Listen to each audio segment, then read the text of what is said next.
fancied an air rifle but didn't want to pay a lot of money to get into PCP rifles with all the required add-ons, but hate the idea of a single shot only with a break barrel?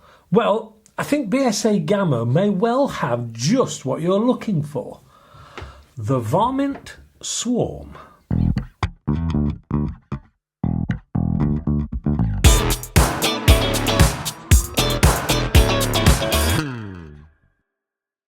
Hello and welcome to AAR on Air. This week was supposed to be the latest replica gun, but as it was an AK-74 and not so much a historic weapon, but one that is currently in action in the Ukraine, and whilst I do try to remain apolitical throughout my reviews and this channel indeed, I nevertheless thought it wasn't particularly appropriate. Not at this time. And here at AAR we will keep it, maybe for some future date. But what we do have is a real belter. It's most definitely not a PCP, so it means my target skills are going to be pushed to the limit this week. Now, to the best of my knowledge, Gamo have pretty much cornered the market on this multi-shot break barrel. But before we get into the target work, let's do the stats and the walk around, shall we? The overall length is 117 centimetres, or a sniff over 46 inches, with a barrel length of just under 48 centimetres, or 19 inches. The weight is 3.2 kilograms. Or around £7 in old money. It is available in 22 and 177 calibers. Now, the eagle-eyed amongst you will have noticed the fitted scope. Well, this is supplied in the box, leaving you only needing pellets to be up and fully running, all for less than £240. You can in fact get it cheaper than that if you go for one of the polymer stocks, such as the Tactical or the Whisper X, or you could go for the Varmint Barricade version. So, is it the bargain of the week or a technical doorstop? Walk around first. From the front, that barrel is cloaked in a polymer with a tank-like muzzle brake on the end. I wouldn't say it was silenced particularly, but I wouldn't say it was overly loud either. That covered barrel is surprisingly easy to cock in this sub 12 foot-pound version, which is a welcome fact as I currently have both tennis elbow and golfer's elbow pretty much on both sides from too much renovation work, and I wasn't particularly looking forward to reviewing a break barrel. I should also point out that this is a really smooth in action when you cock it. And it has the feel of an expensive, not budget rifle. As I've already said, it is a Springer, and this particular one is a traditional rifle, and I do just love a traditional rifle shape. This is more than just a beautiful beach stock Springer rifle though. It has a 10 round multi-shot magazine, so no keep fiddling to drop a pellet in each time you cock the gun. It's all taken care of for you by that magazine, so faster reloads. But I'll look a little closer at that loading system and magazine a little later. The scope comes along with a raised rail to ensure you're high enough to not be obscured from vision from that top mounted magazine.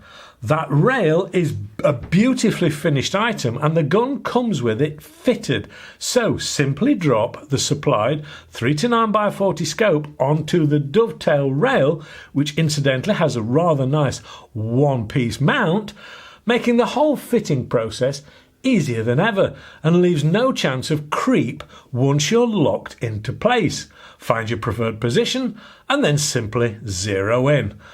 On this Varmint version, the stock is really nicely finished beech and has no rough edges anywhere to be seen. Indeed, it looks more like a walnut stock in this particular colouring. The forestock is stippled, along with the grip to maintain a non-slip hold. This is finished off with a rubberized butt pad to soak up some of that Springer kick. The trigger is metal with a metal trigger guard and is the typical safety in front that is on so many Gamos with a simple push forward for fire, pull back for safe. The trigger is a two-stage item, and even though this is a budget gun, I must say it wasn't bad at all. So let's take a look at that magazine loading system, shall we? With the colour coding red for .22 caliber and the overall feel, well, this is every bit typical BSA Gamo, and hopefully, as such, should prove as reliable as the BSA magazines I have used for so long and never had an issue with. To load the magazine is a simple process of dropping in head first your chosen pellets, then rotate, drop again. You can't get it wrong because it actually has writing on there to tell you which side you should put it in. Once you've got it all loaded up, it's a simple process of just dropping the magazine and it clicks lovely into place into the gun. At this point, you can cock and load, and each time you do, it will then drop the pellet into the barrel ready for the shot. It'll continue to do that until you've used all 10 rounds and then give you an indicator. A countdown indicator is already on there, an indicator at the end with an exclamation mark to warn you that you've got your last pellet. Now, the one thing that you can't tell from this is whether or not there's one still in the barrel, hence the warning indicator. Best thing to do, just clear the barrel into the ground to make sure you're completely empty if you haven't been counting. Press to release. That simple. Right, all that lot done, time to get this over the chronograph to see what it's producing. Now, this is being chronographed straight out of the box and hasn't been cleaned, and often you do need a period of time for them to settle down. Using the BSA Gold Stars at 14.66 grains, it saw 582 feet per second, which is a healthy and usable 11 foot-pounds, or just under 15 joules, which makes this a well-capable tool for the UK markets. So, with a supplied Gamo 3-9x40 scope fitted and zeroed in, time to get out on the range. 40 metres should be a good test distance.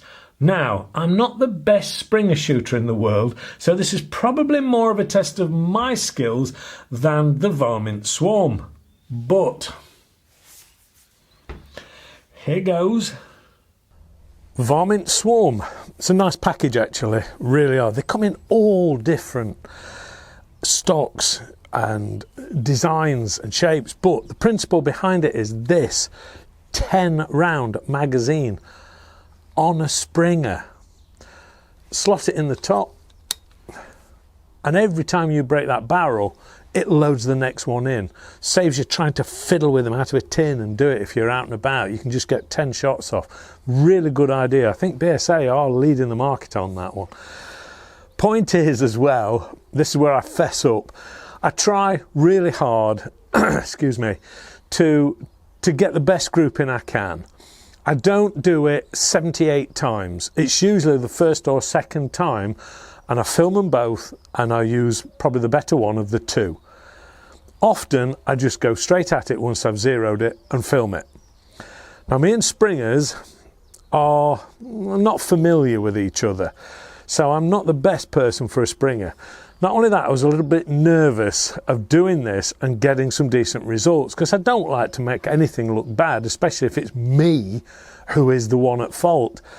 I was so nervous, I was putting 177 pellets in this and it's a 2-2, and I couldn't understand why it wasn't hitting and they were rolling out the barrel. So, okay, I fessed up. It's the first time I've ever done it.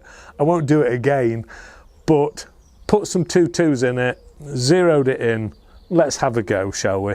Yeah, 9 times scope on it, 3 to 9. I'm out at 40 metres, which is quite a stretch for me with a Springer, but let's give it a go, shall we?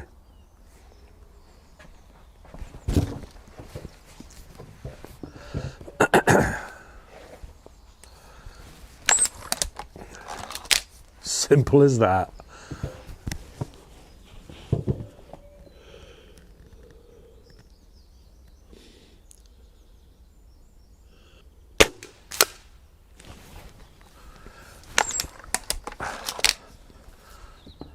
So far, so good.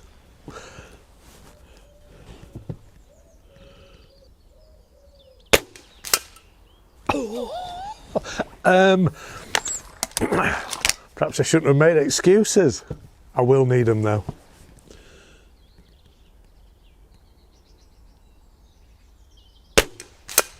Oh, come on.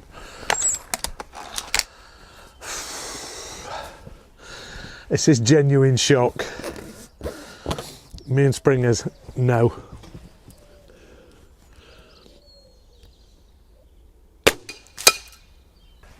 Can I stop at that? It's great. Every time, just load it, carry on. It's not like having a PCP, but in that sense, it probably is a bit like having a PCP because you just load your magazine up and go.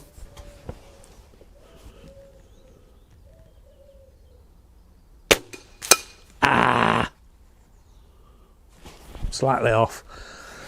I think the pellet hit the catcher and came back out again.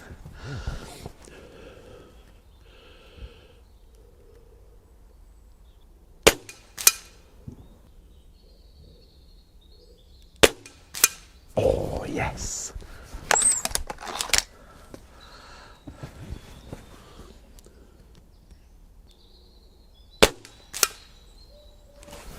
I do hope I've switched that camera on down there. I'll be really mad if you can't see this.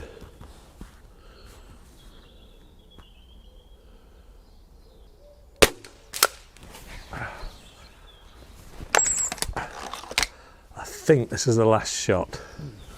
I haven't been counting.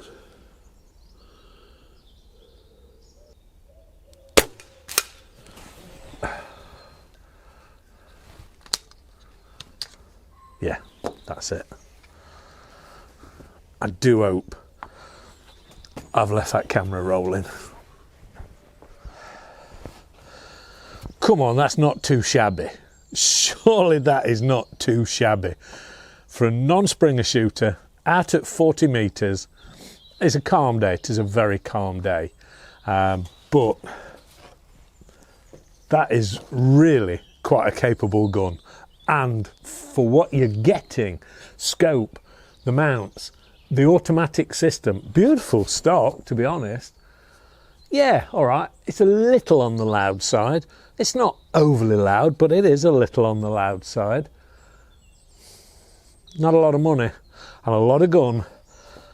And to be honest, I was really starting to enjoy that more than I thought I would. I was enjoying that one. Nice gun. Back to the studio. Now, me being a non-Springer shooter, I'm really quite pleased with that. Those results at that distance aren't half bad. And above all, it was a pleasure to use.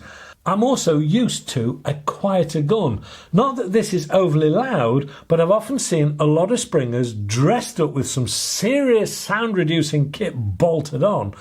But most of the noise comes from the mechanism and not the pellet leaving the barrel. So if it's super quiet you want, then the Springer route is probably not the route you should be going down. But if you're happy with a little noise and not expecting to take down 10 rabbits in one go, then you either need something else or some deaf rabbits.